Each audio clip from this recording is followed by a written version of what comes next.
The 2022 legislative session here in Mississippi is almost over. So what's been accomplished? At the start of the session, we published the Freedom Agenda 2022, a list of the reforms that we wanted to see. Number one was a bill to combat critical race theory. We've achieved it 100%.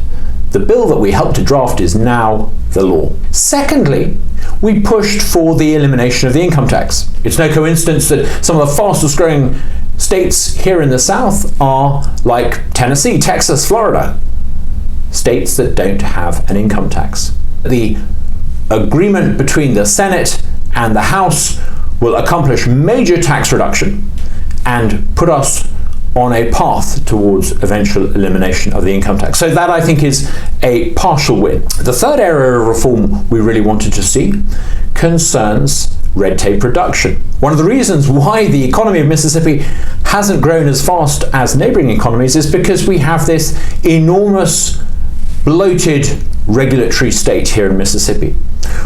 A number of bills that we helped to push for unfortunately didn't make it through this legislative session, but that is why we have now joined forces with the Secretary of State, Michael Watson, to push for his 29 by 29 agenda. This is a systematic attempt by the Secretary of State to try to eliminate red tape. The fourth area of reform that we wanted to see regards education. Teachers during this session got a massive pay increase, and we're not against paying teachers a reasonable salary.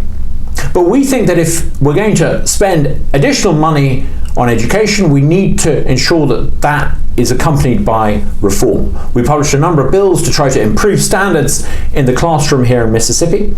I think it's fair to say the legislature didn't make as much progress as we would have wanted, so we're going to be redoubling our effort. Overall, it's been a successful session for us. We have achieved some big wins, but there is so much more that we need to do. Mississippi has been 50th out of 50 states for far too long.